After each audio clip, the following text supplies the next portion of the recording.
Ada keheningan, terdengar erangan bergema dari atas kayu salib sebagai tanda dari derita tak terkira.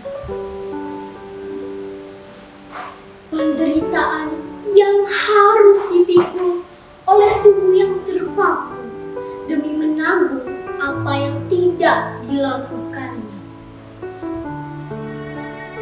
Bagai seorang penjahat, kau disiksa dan didera tangan manusia.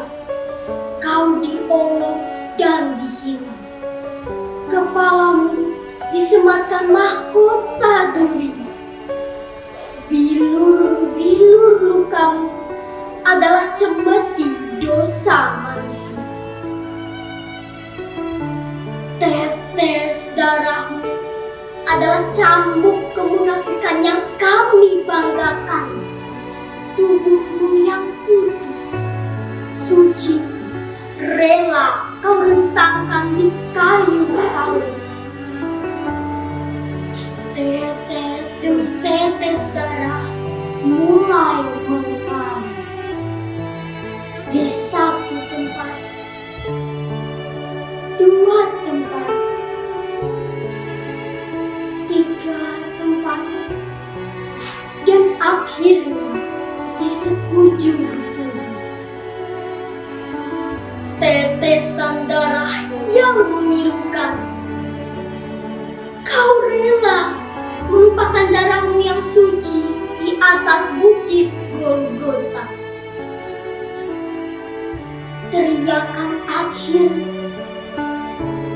Bapakku, Bapakku, mengapa engkau meninggalkan aku?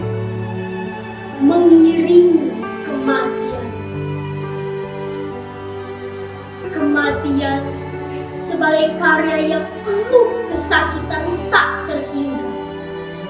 Namun, teriakan itu diikuti oleh penyerahan tak tercela. Begitulah penyerahan total. Sebagai buah kasih sejati menjadi landasan akan pengorbanan sang putera demi misi karya penyelamatan.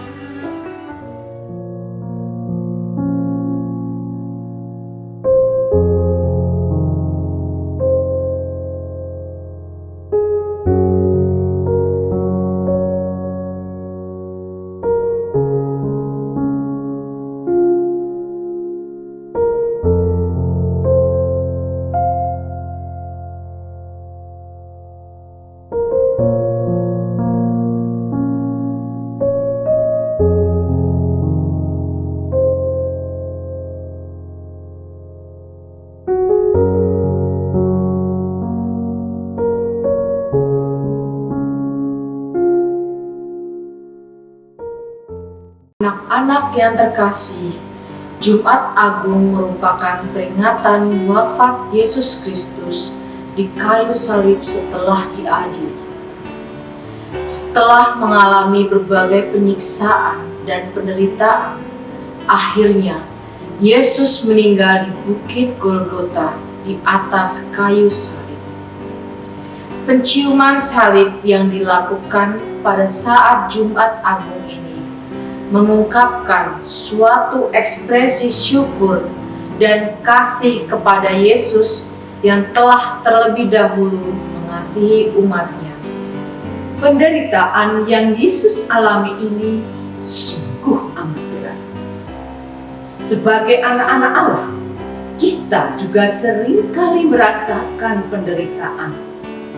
Penderitaan karena penyakit, penderitaan karena kurang diperhatikan, atau penderitaan karena kesulitan dalam melaksanakan tugas.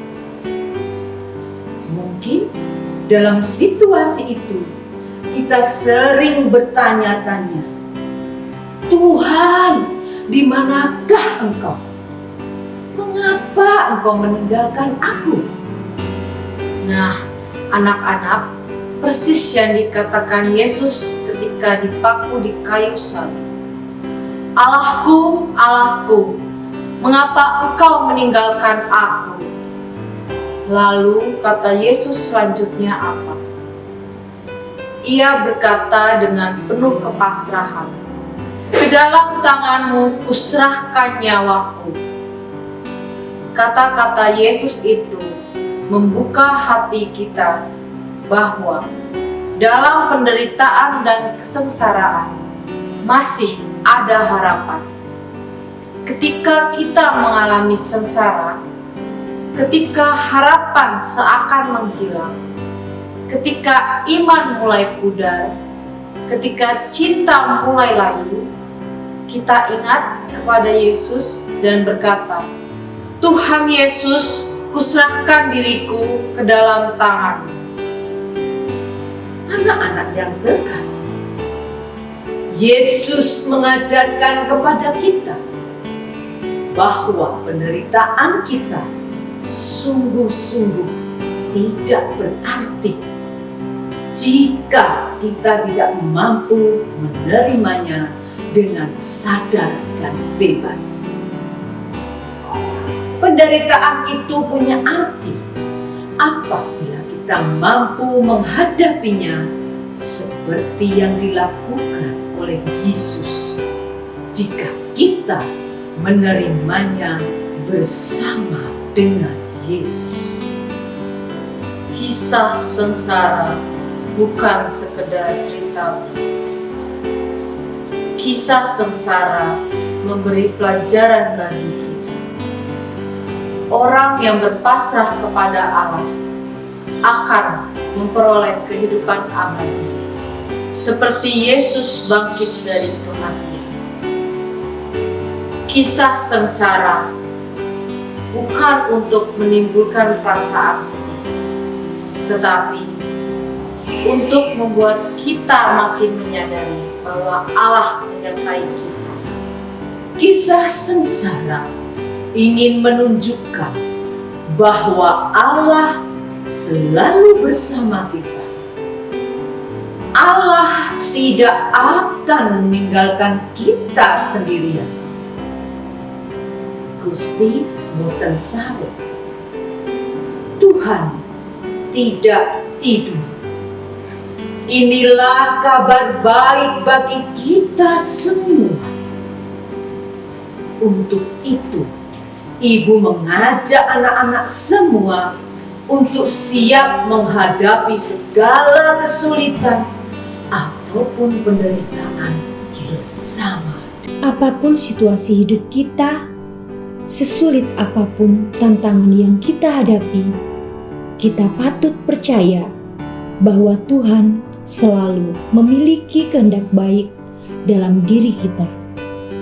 Percayalah, pertolongannya selalu ajaib dan tepat pada waktunya. Mari kita terus bertumbuh dalam iman, harapan, dan kasih kepada Tuhan. Salib kekuatan kita, salib kemenangan kita. Dia mencintai, Dia peduli, Dia selalu ada untuk kita.